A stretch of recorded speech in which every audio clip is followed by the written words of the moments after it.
প্রশ্নকারী চাঁদপুর সরকারি কলেজের অনার্সের চতুর্থ বর্ষের একজন শিক্ষার্থী।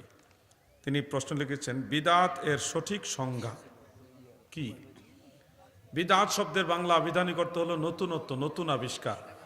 বিদআতের সংজ্ঞা দিয়েছেন হাফেজুল হাদিস ইমাম মহিউদ্দিন নববী রহমতুল্লাহ আলাই শরহে মুসলিমের মধ্যে এবং আল মাজমু শরহে মুহাজ্জাবের মধ্যে লিখেছেন, আল বিদআতু হিয়া মা লাম ইয়াকুন ফি আহদে রাসূলিল্লাহি সাল্লাল্লাহু আলাইহি ওয়াসাল্লাম। বিদআত হলো ওই জিনিস যে জিনিস রসুলের পাকের জমানায় ছিল না, পরে নতুন আবিষ্কার হয়েছে।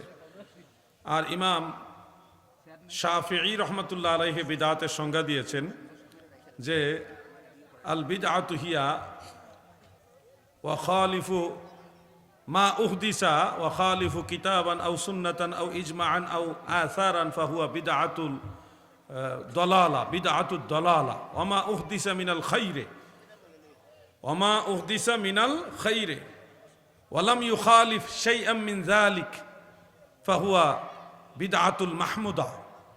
এমন জিনিস যা আবিষ্কার হয়েছে কিন্তু কোরআনেও নাই, হাদিসেও নাই, ইজমাতেও নাই, আসারেও নাই, এটাকে বলা হয় গুমরাহি বিদআত, যেটা জাহান্নামে নিয়ে যাবে।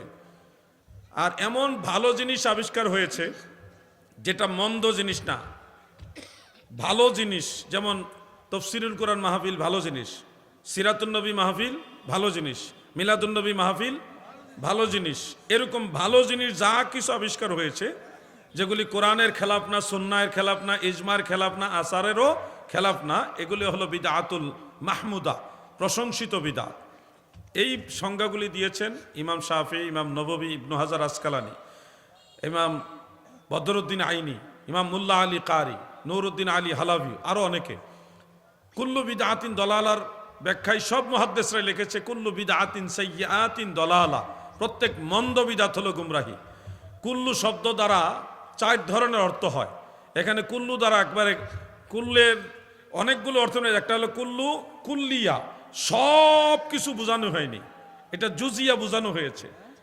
মনে রাখতে হবে গ্রামাটিক্যাল অনেক ব্যাখ্যা রয়েছে, ওই ব্যাখ্যা অনুযায়ী আপনাকে অর্থ বুঝতে হবে। নিজের মতো করে ধর্ম বানাইলে হবে না। ধর্ম যেভাবে আহলুস সুন্নাহ ওয়াল জামাতের ইমামদের মাধ্যমে আসছে ওইভাবে মানতে হবে। আল্লাহ আমাদের বোঝার তৌফিক দেন, আমিন।